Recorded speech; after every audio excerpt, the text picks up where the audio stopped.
Hello. We'll be talking to you today about the locus of control and how it applies to coaching.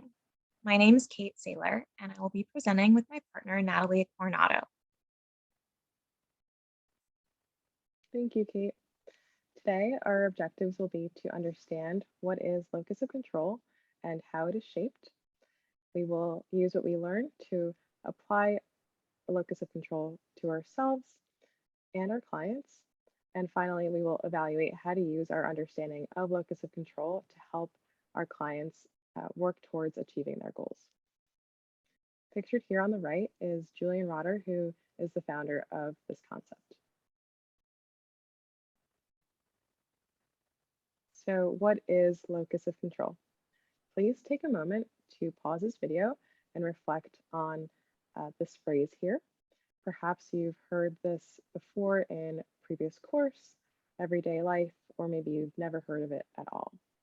Take a couple moments to think about what this definition might mean to you. Welcome back.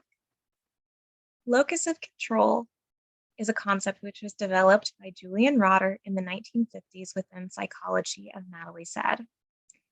This theory was novel in its time because Freudian psychoanalysis was the predominant school of thought.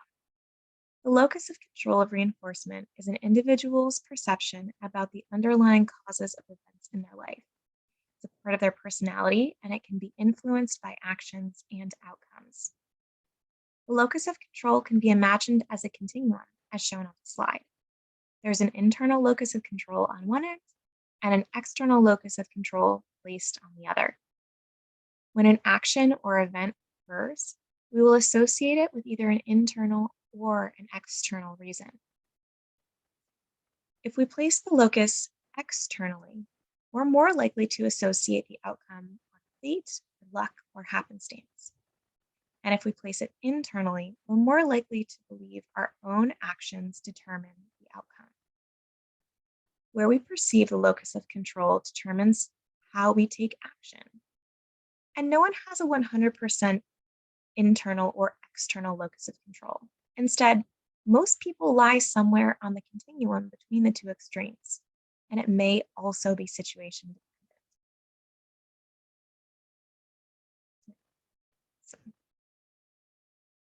All right, internal versus external locus of control.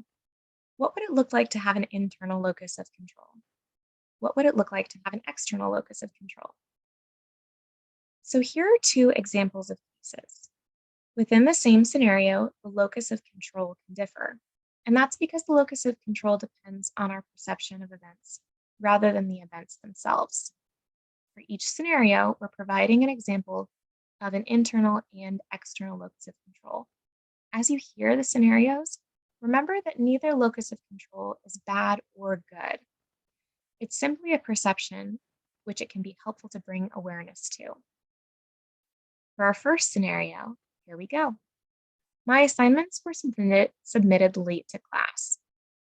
An internal locus of control would say, I could have planned my time better and submitted them before the deadline. An external locus of control would say something like, the internet was slow and my computer doesn't work well. And our second scenario, I was eligible for a promotion at work and was selected to be the new manager. An internal locus of control would say something like, all my projects were submitted before their deadlines. I came into work early every day and I mentored a new employee. All my hard work paid off. While an external locus of control would judge the situation differently. It might say something like, I was so lucky I applied for this job a few years ago. It seems like fate that a promotion appeared around my 2-year anniversary. In these scenarios, the individuals could be taking the same actions. However, their perceptions are different. Next slide. We will now dive into more general examples of characteristic traits that are showcased on either end of the continuum. For the purposes of this slide, these characteristics include dominant traits of both external and internal locus of control. So here are some visuals from the Disney movie Encanto, if some of you are familiar with that movie. On the left is a picture of depicting external locus of control. Individuals who have a higher perception of an external locus of control believe that their behavior is largely guided by external circumstances. They often credit luck or chance for their successes, and they often have limited beliefs in their ability to change a situation and often feel powerless in a difficult situation or in the face of a challenge. On the right here is a depiction of the internal locus of control. Individuals who have a higher perception of internal locus of control believe that their behavior is largely guided by their personal decisions and their efforts, and they're more likely to take responsibility for their actions. Often, they tend to be less influenced by the opinions of others and often feel in control in the face of a challenge.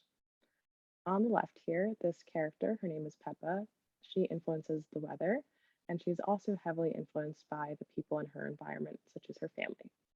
So we may say that she has a strong external locus of control. On the right here is Louisa. Her character, she believes that she is able to conquer any challenge that comes her way. She believes she's very powerful and strong. So we may say that she has a very high internal locus of control. What might influence or shape someone's perception of their locus of control? Please take a moment and pause this video to reflect on what the topics that we've just covered and what you think might influence or shape someone's internal or external locus of control.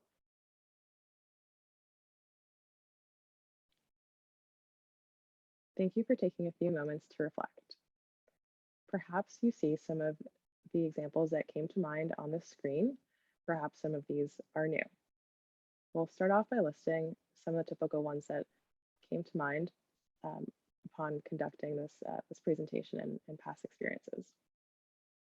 Some that are listed here are childhood experiences, the influence of our caregivers, our relationships with others, our family, home, or school upbringing, as well as values that were emphasized or taught to us in those environments, environmental factors and socioeconomic status, opportunities that were provided to us or that maybe were not provided to us. These are just some examples. What examples did you think of? How are they similar and how are they different? Key tenets. Rotter's theory emphasized that locus of control is a perception shaped by an individual's lived experiences. These experiences were also shaped by rewards and punishments in response to their actions. These lived experiences dynamically create beliefs and influence a person's attitudes and behaviors. As a coach, it is very important to be aware of a client's context and self-perceptions and how that might influence them. The beliefs that clients hold about themselves are important to consider for the purposes of creating, planning, and executing goals. The images on the right here serve as a metaphor for this concept. Each melon grows naturally and independently, yet its physical shape is molded by the environment in which it grows. Similarly, a person's locus of control is influenced by their interactions with various environments and additional external factors. Manifestation of locus of control. You might want to take just a minute to pause the recording to read this Calvin and Hobbes comic. And I'm going to give you a moment to consider the following question. What do you think each character's perception is about their locus of control? So it seems Calvin has an external locus of control because he feels he's at the mercy of the toaster, which intentionally burned his toast. It seems his mother perceives an internal locus of control because she can identify action steps an individual can take to fix the burned toast situation. Next, we're going to apply this to coaching. Next slide. Coaching questions would you ask Calvin? Here are some examples. What do you think you could do differently next time? That's not what you wanted. What would you like to do next? You were really trying to make toast. How could you get what you wanted? These statements are a combination of affirmations, observations, and questions. We want to approach his situation with empathy which is true for all of our clients. The purpose here is to increase client awareness about their own locus of control, which will help them take action. We're not trying to, we're not attempting to alter their perceptions, just help them figure out what they would like to do. Next slide. Application to coaching. So we're going to revisit one of our previous scenarios so that you can flex your coaching skills. After I read the scenario, pause the video and write down several possible coaching responses. Remember, as coaches, we are attempting to cultivate client insights through warmth and curiosity rather than trying to change anyone's thinking. All right, so here's our scenario from earlier. My assignments were submitted late in class. An internal locus of control would say, I could have planned my time better and submitted them before the deadline. An external locus of control would say, the internet was slow and my computer doesn't work well. Pause the video for a couple of minutes and you can brainstorm some ideas of how to respond to this client.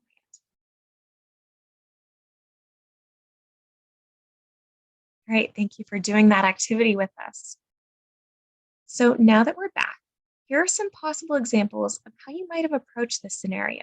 Within them, we utilize a variety of coaching skills to help support client growth. And so here are some ideas of what you might have said. It might be frustrating to realize you could have done things differently. You think that if you would have planned your time better, it would have helped you submit the assignments on time. You recognize that you should change your plan for submitting your assignments next time. That stinks. The computer was slow and the internet was terrible. That didn't support you completing your assignments. How could you have planned your time better? Did you come up with some of the same responses? How were they different? What comes to mind for you? Next slide. One thing that you may have noticed from the previous application to coaching slide is that regardless of the type of skillful questioning that was utilized, each question approached the client scenario from a very neutral perspective. It is helpful for us as coaches to be aware of what the client's internal world looks like so that we can open that door to create more insights and awareness within our clients for them to actualize and achieve their goals. As coaches, we can accomplish this by recognizing a client's internal beliefs and formulating skillful responses. Additionally, taking into consideration how our locus of control impacts our relationship with our clients, and most importantly, meeting our clients with empathy and curiosity. Finally, how do you believe that your thoughts about locus of control have changed? If you have previous knowledge about this concept, what was something new that you might have learned? If this was a brand new topic, how do you feel that you can apply what you learned today in your future moving forward?